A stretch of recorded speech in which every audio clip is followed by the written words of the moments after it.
باجواؤ لوگ دنیا کے پہلے ایسے انسان ہیں جو سمندر میں زندگی گزارنے کے لیے ارتقا پذیر ہوئے ہیں۔ وہ اپنی پوری زندگی سمندر پر بسر کرتے ہیں اور سمندری فرش سے خوراک تلاش کرتے ہیں۔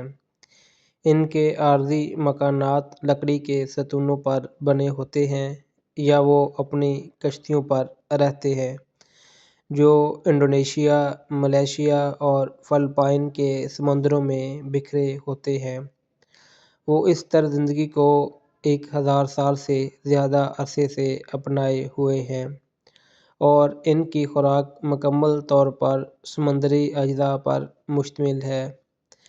اس وجہ سے انہیں جھینگے، کیکڑے، مچھلی اور اسکوڈ پکڑنے کے لیے پورا دن پانی کے اندر کام کرنا پڑتا ہے۔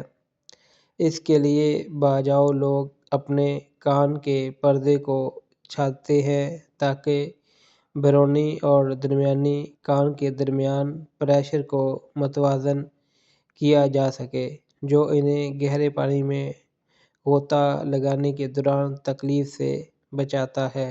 لیکن کان کے پردے کو چھاننا ان کی سماعت کی صلاحیت کو کم کر دیتا ہے اور انہیں کان کے انفیکشن کا شکار بنا دیتا ہے۔ یہ ایک سمجھوتہ ہے جو باجواؤ کو پانی کے نیچے زندگی گزارنے کے لیے کرنا پڑتا ہے۔ سب سے حیران کن بات یہ ہے کہ وہ 60 میٹر کی گہرائی میں 13 منٹ سے زیادہ وقت تک غوطہ لگا سکتے ہیں۔ ایسا کیوں ہے؟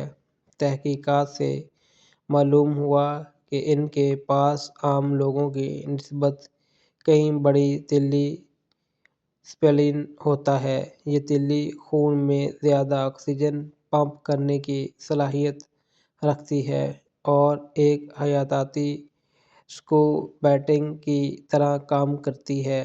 ان کی تیلی کا حجم عام لوگوں کی نسبت 50% زیادہ ہوتا ہے۔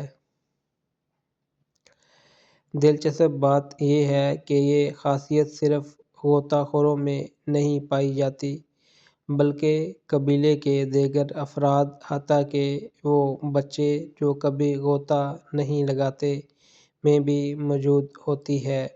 اس سے ثابت ہوتا ہے کہ وہ سمندر میں زندگی گزارنے کے لیے قدرتی طور پر ارتقا پذیر ہو چکے ہیں۔